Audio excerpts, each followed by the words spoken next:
Antibacterial agents are classified on the basis of various criteria, among which uh, among which one of the important is classification on the basis of mechanism of action. So in this video we are going to cover that classification. Consider this as bacterial cell, in which this yellow region indicates bacterial cell wall and inner black lining indicates bacterial cell membrane, while this whitish color region indicates cytoplasm, and inner grayish region indicates nucleus, which contains DNA.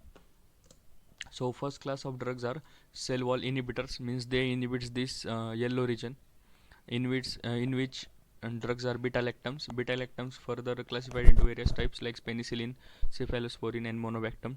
Then vancomycin. Vancomycin is used to treat MRSA, that is methicillin resistant Staphylococcus aureus. It is drug of choice for MRSA. Then next is cycloserine. Cycloserine is used to treat tuberculosis. Then next is bacitracin. It is used to treat minor skin injury. Then phosphomycin. It is a broad spectrum antibiotic.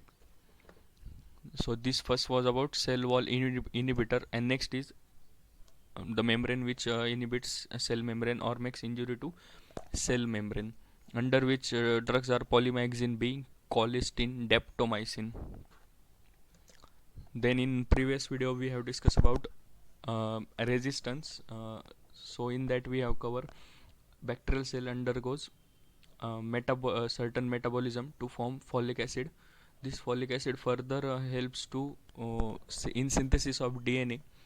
So certain class of drugs, that is antimetabolites, they inhibits this folic acid synthesis, under which drugs are sulfonamide, trimethoprim, and pyrimethamine.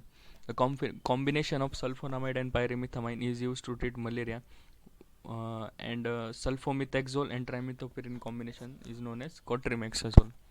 So this was about antimetabolites. Then in nucleus, DNA is present. This DNA undergoes replication in DNA in nucleus itself to form daughter DNA. So this replication is inhibited by class of drugs known as quinolones. Quinolones are further classified into various types like first generation, second generation, third generation, and fourth generation, among which fluorinated quinolones, that is fluoroquinolones, are most important. Then this DNA in nucleus itself undergoes transcription to form mRNA. So this transcription is inhibited by rifampicin. Rifampicin is a first line anti-tubercular drug. Here red color means it inhibits that process. Then this mRNA further undergoes translation in cytoplasm to form protein. Remember, this transcription takes place in nucleus and translation takes place in cytoplasm, and protein synthesis takes place in cytoplasm.